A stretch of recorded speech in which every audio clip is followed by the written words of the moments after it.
গুঞ্জন আপুনি যেটো কাহিলীপাৰাত উপস্থিত আছে কাহিলীপাৰাত জুবিন গাৰ্গৰ ঘৰ তেওঁ যদিও গুৱাহাটীত কেইবাটাও ঘৰ কাহিলীপাৰাত থকা তেওঁৰ পৰিয়াল কাহিলীপাৰাত থাকে তেওঁৰ পত্নী পিতৃ তেওঁৰ ভগ্নী সকলো কাহিলীপাৰাত থাকে একেটা এপাৰ্টমেণ্টত থাকে স্বাভাৱিকতে এক দুখজনক পৰিৱেশ তাত সকলো শোকত মিয়মান হয় কৈ যাওক বৰ্তমানো তেওঁলোক ইয়াতে আছে যি এটা খবৰ ওলাইছিল যে গৰিমা শইকীয়া গাৰ্গ ছিংগাপুৰলৈ ৰাওনা হৈছে তেওঁ ৰাওনা হোৱা নাই তেওঁ দিল্লীলৈ যোৱাৰ সম্ভাৱনা আছে কিন্তু এই মুহূৰ্তত তেওঁ এই ঘৰতে আছে পিতৃও ইয়াত থকাৰ খবৰ আহিছে আৰু কেইবাটাও নতুন আপডেট আমাৰ আহি আছে ছিংগাপুৰৰ সময় তেতিয়া 5:14 গৈছিল আৰু তেতিয়াই এই ঘটনাটো সংঘটিত হৈছিল সেই খবৰ আহিছে তথাপি নতুন নতুন খবৰসমূহ আহিবলৈ আৰম্ভ কৰিছে ইতিমধ্যে সকলো ৰাজনৈতিক দলে সকলো অনুষ্ঠান সকলো প্ৰচাৰ কাৰ্যসূচী যেহেতু বিটিচিৰ নিৰ্বাচন আছিল সকলো কাৰ্যসূচী বাতিল কৰিছে আৰু জুবিন গাৰ্গৰ নশ্বৰ দেহ অসমলৈ অনাৰ পাছত সৰুহজাই ষ্টেডিয়ামত অৰ্থাৎ বৰ্তমানৰ ভোগেশ্বৰ বৰুৱা ষ্টেডিয়ামত ৰখাৰ পৰিকল্পনা চৰকাৰে কৰিছে আৰু এই মুহূৰ্তৰ পৰিৱেশ মই দেখুৱাইছোঁ যিমানেই খবৰবোৰ বাগৰি গৈছে সিমানেই জুবিন গাৰ্গৰ এই ঘৰটোলৈ অজস্ৰ লোকৰ সোঁত বৈছে অজস্ৰ লোক অজস্ৰ গুণমুগ্ধ আহি ইয়াত ভিৰ কৰিছে সেই কোনেও যেন মানি ল'ব পৰা নাই যে হিয়া ৰামথুগৰাকী যুৱ প্ৰজন্মৰ হাৰ্টথ্ৰবগৰাকী আৰু আমাৰ মাজত নাই কোনো বিশ্বাস কৰিব পৰা নাই একেই পৰিৱেশ সকলোতে যে জুবিন গাৰ্গ যেন এতিয়াই গুচি আহিব অসমলৈ আহি স্বভাৱসুলভ ভংগীমাৰে তেওঁ কথাসমূহ ক'ব যে মোৰ একো হোৱা নাই সকলোৱে সেই আশা কৰি আছে আৰু এই পৰিৱেশ মই দেখুৱাইছোঁ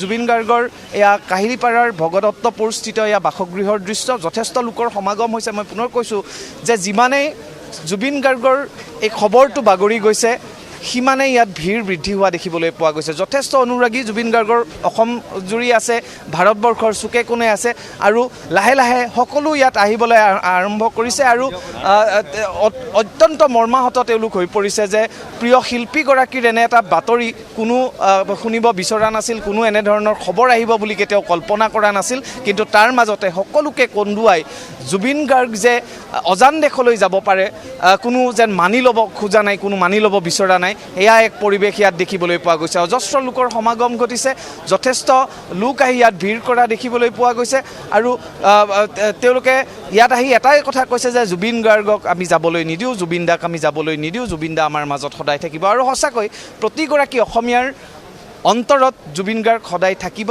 আৰু জুবিন গাৰ্গৰ এই মৃত্যুৰ বাতৰি সকলোৱে কামনা কৰিছে যে মিছা হওক খবৰ পোৱাৰ লগে লগে সকলো গুচি আহিছে আপুনি ক'ৰ পৰা আহিছে মই হাতীগড়ৰ পৰা আহিছোঁ হয় আজি এনেকুৱা এটা খবৰ যে কোনো মানি ল'ব পৰা নাই এনেকুৱা লাগি আছে যে জুবিন দা আহিব এতিয়া আহি নিজৰ স্বভাৱসুলভ ভংগীমাৰে কথা ক'ব যে মোৰ একো হোৱা নাই জুবিন দা আমাৰ অসমীয়াৰ সত্তা আমি কেতিয়াও জুবিন দাক পাহৰিব নোৱাৰোঁ আমাৰ হৃদয়ত আমাৰ অসমীয়া সমাজত জুবিন দা সদায় থাকিব আজি জুবিন দাৰ খবৰটোৱে মৰ্মাহত কৰিছে গোটেই অসমবাসীক বহুত কষ্ট অনুভৱ কৰিছে এই শেষত মই অসমবাসীৰ ক্ষেত্ৰত কি ক'ম নিজেই মাত হেৰাই পেলাইছোঁ ভাষা হেৰাই পেলাইছোঁ জুবিন দাৰ মৃত্যুটো সহজভাৱে মানি ল'ব পৰা নাই গতিকে জুবিন দাক মানি ল'ব পৰা নাই আমি সহজভাৱে মানি ল'ব পৰা নাই একেই অৱস্থা যাকেই আপুনি প্ৰশ্ন সুধিব যিয়ে এই খবৰটো শুনিছে তেওঁলোকেই মিছা বুলি ক'ব কাৰণ কোনো মানি ল'ব নোৱাৰা এক খবৰ আন লোকসকল আছে তেওঁলোকৰ সৈতে আমি কথা পাতিম আপোনালোক ক'ৰ পৰা আহিছে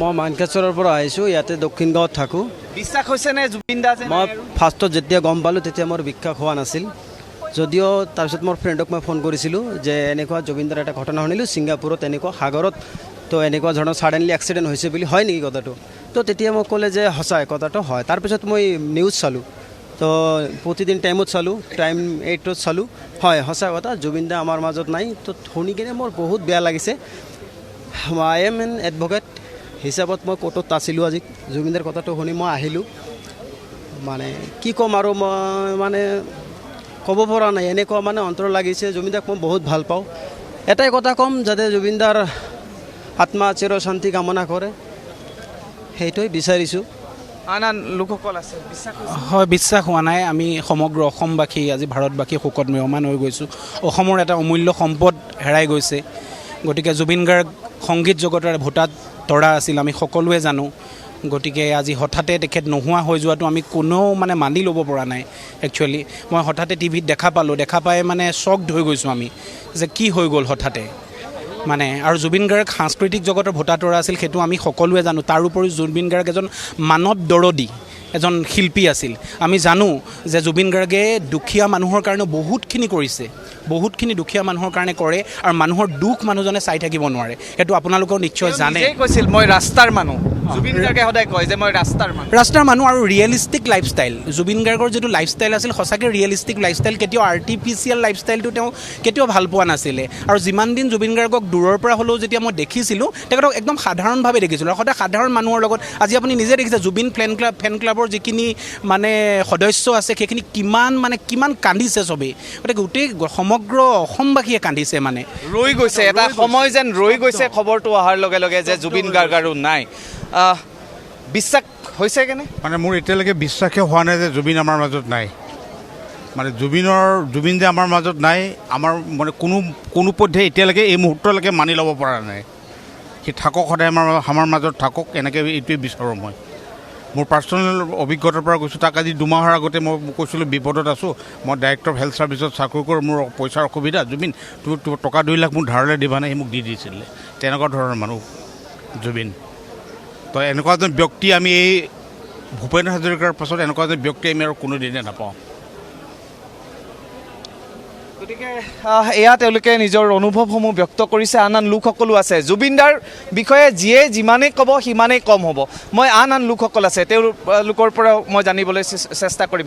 আজি কাৰো বিশ্বাস হোৱা নাই যে জুবিন গাৰ্গ আৰু নাই, জুবিন গাৰ্গ আৰু নাহিব, জুবিন গাৰ্গ আৰু গান কেতিয়াও গাব নোৱাৰিব, জুবিন গাৰ্গৰ গান আৰু আমি কেতিয়াও উপভোগ কৰিব নোৱাৰিম স্বচক্ষে। এইটোতো একেবাৰে সঁচা কথা। বৰ্তমান সাংস্কৃতিক জগতৰ মেৰুদণ্ড জুবিন গাৰ্গ নোহোৱা কথাটো কোনো আজি অসমৰ মানুহে মানি ল'ব পৰা নাই। এতিয়া গোটেই অসম অতি শোকস্তব্ধ হৈ পৰিছে। মানে নিজে স্বতঃস্ফূৰ্তভাৱে মানুহবোৰ ওলাই আহিছে। অহাকালি আৰু কেনেধৰণৰ ইয়াত মানুহৰ সমাগম হ'ব সেইটো আজি কল্পনাৰ অতীত। মই এটা কথাই মোৰ নিজৰ মনত লাগি আছে যে জুবিন দাটো আমাৰ মাজৰ পৰা গ'ল, যে জুবিন দাক ভাল পোৱা এনেধৰণৰ ব্যক্তিও আছে যে অহাকালি যেন আৰু এনেধৰণৰ দুৰ্ভাগ্যজনক কিবা এটা আমি ঘটনা বা এটা বাতৰি আমি আৰু কৰিব নালাগে। এইটোৱে মোৰ এটা ধাৰণা হৈ আছে। তেওঁক ইমান ভাল পায়, আৱেগিকভাৱে হয়তো তেওঁৰ কাৰণে হয়তো আৰু 2-এজন কিবা এটা হৈ যাবও পাৰে।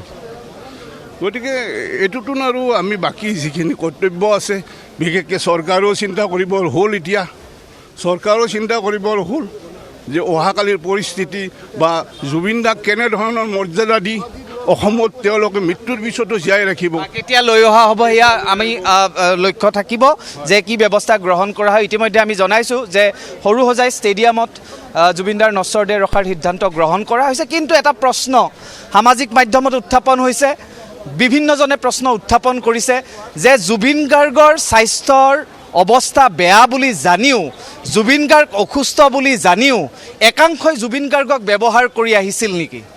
কিয় জুবিন গাৰ্গক ছিংগাপুৰলৈ লৈ যাবলগীয়া হ'ল? সেই এটা প্ৰশ্ন উত্থাপন হৈছে। সেই বিষয়েও মই জানিবলৈ চেষ্টা কৰিম। কওকচোন। মই সংবাদ মাধ্যমক বাৰে বাৰে কৈ আহিছোঁ যে নৰ্থ ইষ্ট ফেষ্টিভেল পাতি জুবিন গাৰ্গক ইয়াৰ পৰা লৈ যোৱা হ'ল। আমি যেতিয়া নেম কেয়াৰত জুবিন গাৰ্গৰ কিবা সৰু অসুখ এটা হ'লেই ভৰ্তি কৰে, তেতিয়া আমি দেখোঁ ডক্টৰে বিভিন্ন ধৰণৰ পৰামৰ্শ দিয়ে যে তেওঁ কষ্ট কৰিব নালাগে, তেওঁ পৰিশ্ৰম কৰিব নালাগে, তেওঁ ৰেষ্টত থাকিব লাগে। তেনেকুৱা ক্ষেত্ৰত আয়োজক সমিতিয়ে ইয়াৰ পৰা তেওঁক লৈ গৈছে। লৈ যোৱাৰ পাছত তেওঁ পানীৰ সৈতে খেলা কৰিব পাৰিবনে নোৱাৰে, আৰু তেনেকুৱা ধৰণে তেওঁ সুস্থ হৈ আছেনে নহয়, তেওঁলোকৰ দায়িত্ববোধ কিয় নাছিলে? এই মুহূৰ্তত তেওঁলোকে অসমবাসী ৰাইজক তাৰ বিষয়ে উত্তৰ এটা কিয় দিয়া নাই? মোৰ ব্যক্তিগত অনুভৱ, বাৰে বাৰে মই সংবাদ মাধ্যমত এইটোকে কৈছোঁ, যদি আজি গৰিমা গাৰ্গ বা জুবিন দাৰ কাষত থাকিলহেঁতেন, তেতিয়াহ'লে আমাৰ হিয়াৰ শিল্পীজনক আমি হেৰুৱাব লগা নহ'লহেঁতেন। আৰু সেইজন ব্যক্তিয়ে তেওঁ ব্যক্তিৰ স্বাৰ্থ সিদ্ধি কৰিবৰ কাৰণে জুবিন গাৰ্গক ইয়াৰ পৰা আনি তেওঁ অনুষ্ঠান কৰিলে, কিন্তু জুবিন গাৰ্গৰ প্ৰতি তেওঁ কোনো দায়িত্ববোধ নাছিল।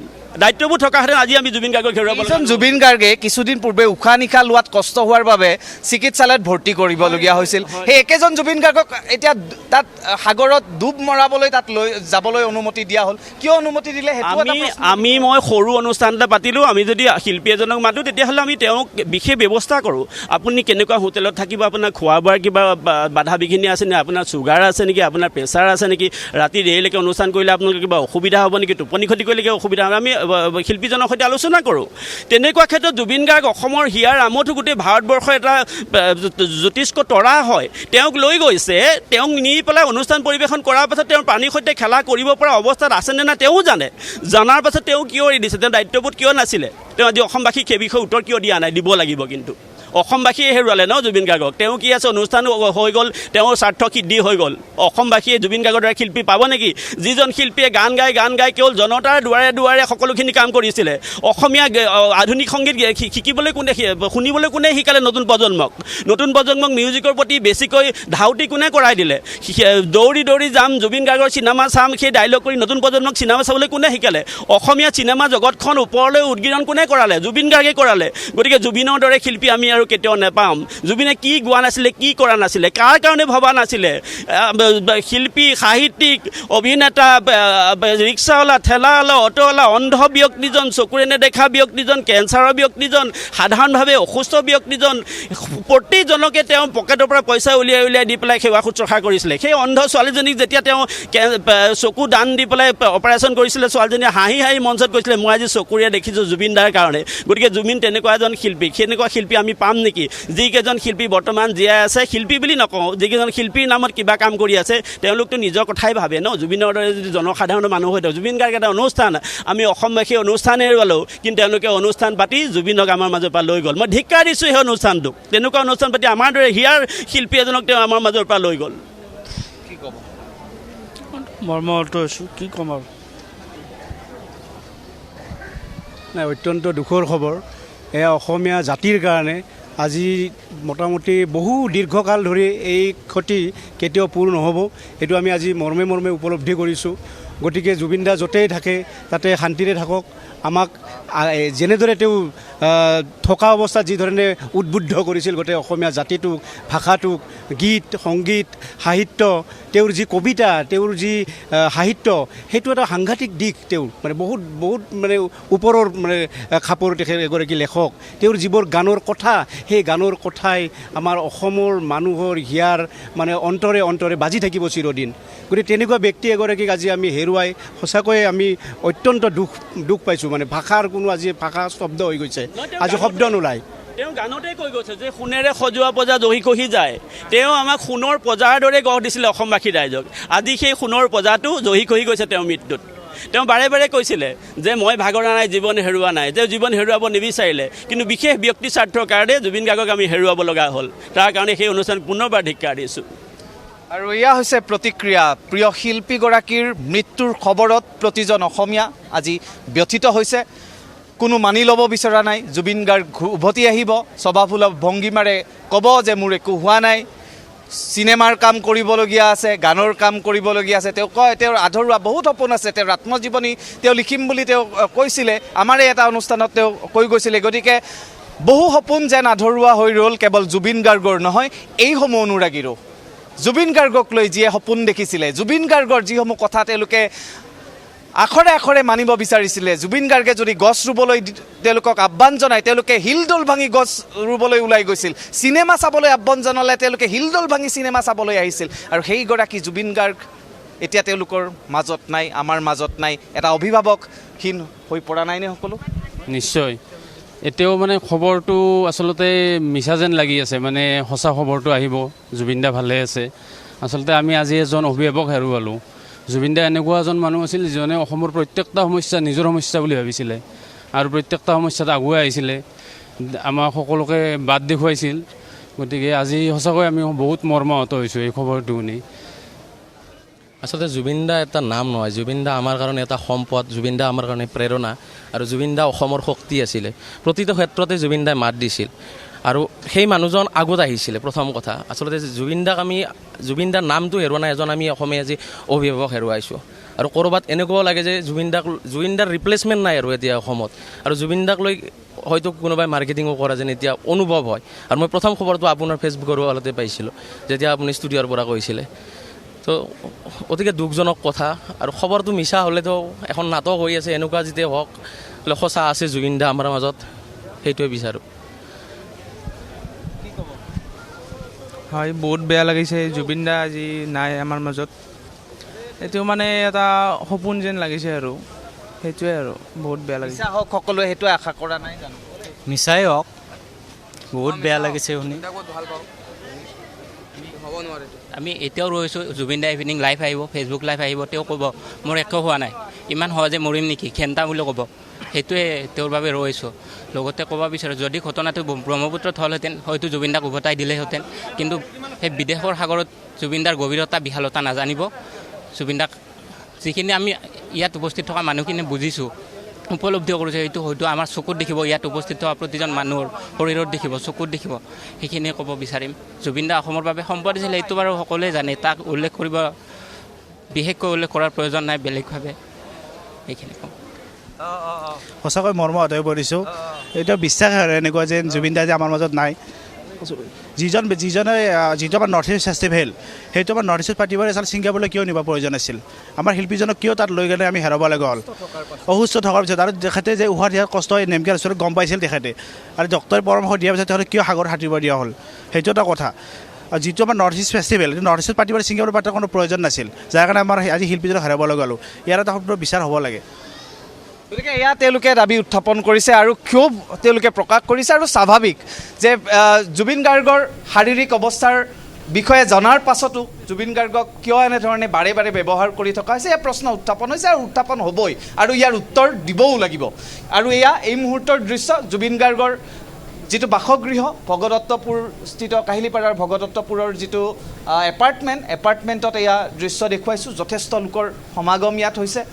আৰক্ষী নিৰাপত্তাৰক্ষী ইয়াত মোতায়েন কৰিবলগীয়া হৈছে পৰিস্থিতি নিয়ন্ত্ৰণৰ বাবে, আৰু যথেষ্ট লোকৰ সমাগম ইয়াত ঘটিছে। আৰু আমি ইতিমধ্যে কৈছোঁ যে প্ৰতিটো ৰাজনৈতিক দলেই সকলো কাৰ্যসূচী বাতিল কৰিছে। সকলো BTC নিৰ্বাচন চলি আছিল, সকলো কাৰ্যসূচী বাতিল কৰি শোক প্ৰকাশ তেওঁলোকে কৰিছে। আৰু কংগ্ৰেছ দলৰ জ্যেষ্ঠ নেতা প্ৰফুল্লদা আমাৰ মাজত আছে। কওকচোন, কাৰো বিশ্বাস হোৱা নাই জুবিন গাৰ্গ যে নাই?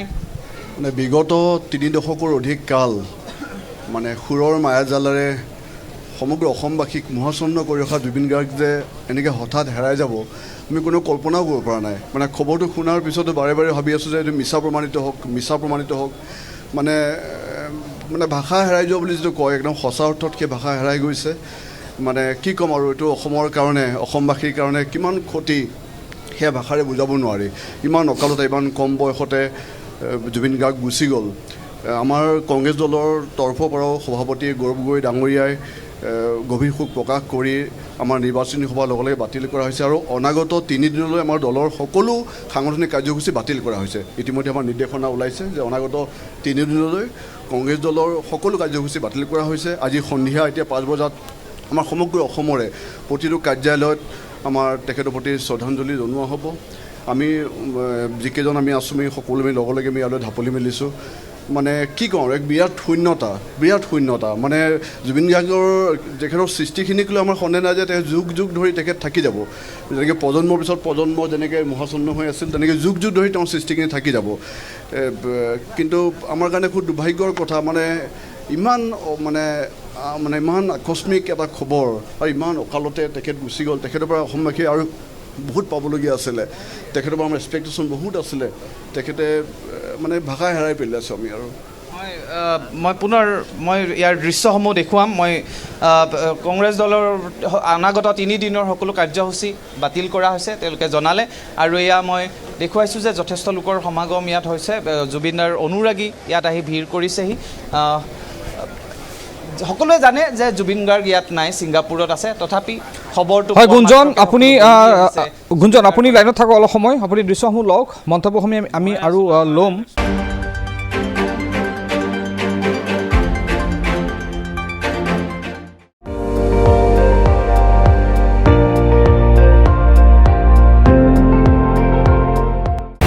আপুনি চাই আছে ND24, সৰ্বশ্ৰেষ্ঠ নহয় সৰ্বোত্তমৰ দৌৰ।